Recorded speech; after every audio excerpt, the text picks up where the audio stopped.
I keep finding John and Jane Does, and I think I am going to become one. Written by Curses and Boons. I think I found something big. I don't know who's involved right now, but something strange is happening in my city, and I need to let the world know what's happening before I die. I need to be remembered. And even if that's impossible, I need to have done something before I died. I can't just be a corpse.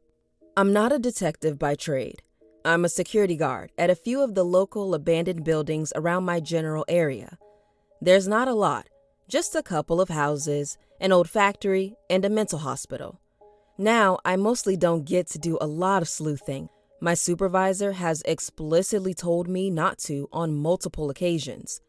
I'm just supposed to go to the locations when an alarm gets tripped and make sure no one's there. But I know that I can do more. I mean, idiots leave behind all sorts of clues about who they are when trespassing. Footprints are a big one. If I can find a footprint in some dirt, I can pretty accurately deduce the brand of shoe that the perp was wearing.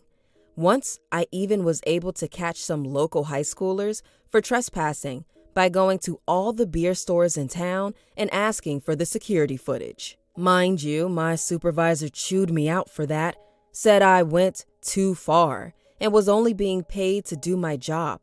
He's probably in on it too. This is all to say that I am curious by nature. If I find a mystery, I need to solve it. So, when I first discovered the dead body in the old mill last October, I knew I was going to be busy. It was actually a pretty tame scene. Nothing bloody about it. He looked like he had only been dead for a couple of hours. He could have easily been alive still with how fresh he looked. So I called the cops as I was supposed to and held down the crime scene. I put on some gloves and bent down to look at the corpse. From what I could tell, he had just fallen over and died. Maybe a heart attack, or could it be a murder? When the detectives arrived, they weren't very happy about me disturbing a crime scene, but I told them I was simply there to help. They didn't care and brought me in for questioning, but my alibi was airtight due to a body cam I had purchased for myself. After a lot of questioning, they released me and I was able to head home and sleep, ready for the next day of investigations. The next couple of days were exciting. I mostly hovered around the crime scene, telling the detectives that the alarms had been triggered and I needed to check them out. But that was a lie. From what I could tell, the detectives had no idea who the victim was. The body had no personal belongings other than the clothes it was wearing. Even the clothes had no identifiable brands though, so it must have been homemade or something. Other methods of identification were lacking as well, with no known dental or fingerprint records. The body was a John Doe. This alone was slightly strange, but it happened enough. Toronto is a big city, so you were bound to have a couple of unidentified missing people pop up. So the police spread around a couple of posters and news broadcasts to try and get the body identified by a loved one. Over the next few days, though, no one ever came forward to claim the body. Or at least from what I heard in whispers and talks at the local bar with some of the police. It was another 4 days before the next body was found. I had received a notification late at night that a motion sensor in one of the old houses had gone off, so I had gone to investigate and scare off the trespassers. When I arrived, the house was dark and silent. Usually, I would have been able to see flashlights if there were some inside, so I assumed whoever was inside had seen my arrival and had gone dark. It was as I went into the basement that I found the body.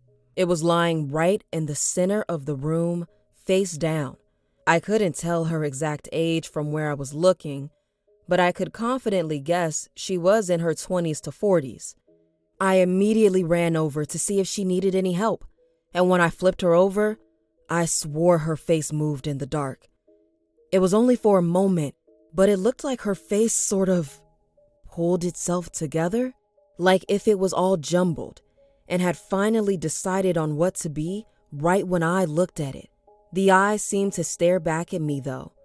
lazily pointed in my direction and unfocused on anything. Mind you, I thought it was a trick of the light and tried to resuscitate her while calling for an ambulance. Again, the police couldn't find any identifiable things about her. She was another Jane Doe. At this point, my supervisor decided that it would be helpful to put up some security cameras in the main parts of the buildings we guarded. So if people were to die inside the building, we could get more of a clue about what happened. Even with this, though, we kept finding John and Jane Does. The police even assigned a permanent standby officer for all of the buildings that I had to call if any of our alarms went off. Over the last 2 months, there have been 17 bodies discovered in the various abandoned buildings that I guard. No missing people in the city that can match the bodies, no identification, and no discernible injuries on the corpses. I've talked with the other security guards, and they haven't had any of these issues with their buildings either. Luckily, my body cam and alibis have given me ample amounts of evidence for it to be impossible that I am a killer. The police's main theory is that it is a serial killer, but it's hard to prove with all the bodies being in perfect condition and having seemingly no connection to each other. I would probably believe the same if it wasn't for what happened last Sunday. One of the alarms had gone off, this time being in the old mill again. I had come to associate the alarms with the finding of these unidentified corpses by now. So I called up the officer assigned to me and headed over. It was dark when I got there. Being in the thralls of winter, it got dark very early.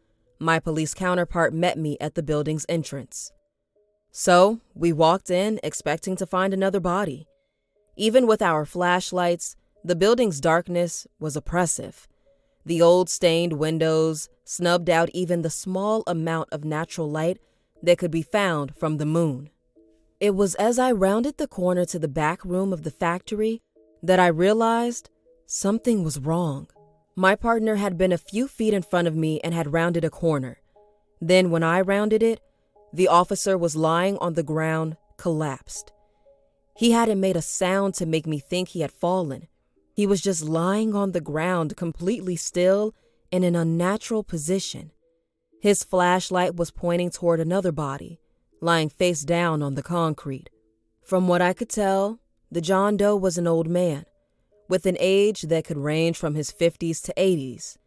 They were lying with the hands and the legs perfectly in a line, as if they had been purposefully arranged to be as rigid as possible. The John Doe was definitely dead, though, or at least it should have been.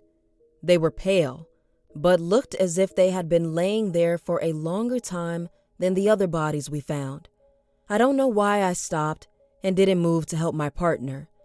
Maybe it was because I knew deep down that something was off, or that if I moved any closer, I would die. Maybe it was the subtle shifting that I could see all over the John Doe's body. The skin moved like a wave over him, changing in size and color ever so slightly. From what I could see of the face, the nose and mouth were gliding across the face trying to find a position. The eyes, though, were still and dead. The one glassy eye that I could see was pointed in my direction. Not focused on me, it was dead after all, but looking and acknowledging me. I ran back to my car and called the police. I didn't bother to help the officer. He was already dead. When the police arrived and entered the building, they found the 2 corpses. 2 John Does. The place where I had seen the officer lying was now taken up by an unidentified corpse in the same unidentifiable clothing. The original body was also not behaving strangely anymore. The footage on my body cam was corrupted.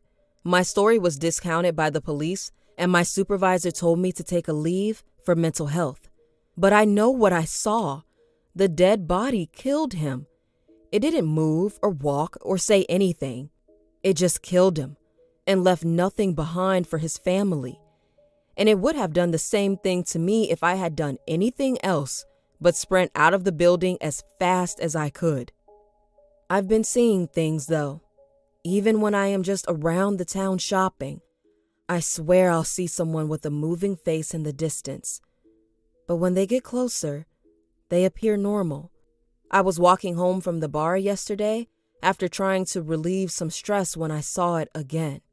The John Doe. It was lying face down in an alley, completely still. Even though it now appeared to be a woman and had completely different clothes, I could tell. It looked at me with the same glassy, dead eye. I fear that I will probably die soon. No one will know, and everything that I am will be completely different. It doesn't make sense. I don't know how it's happening, but it has to be something big if no one has noticed other than me.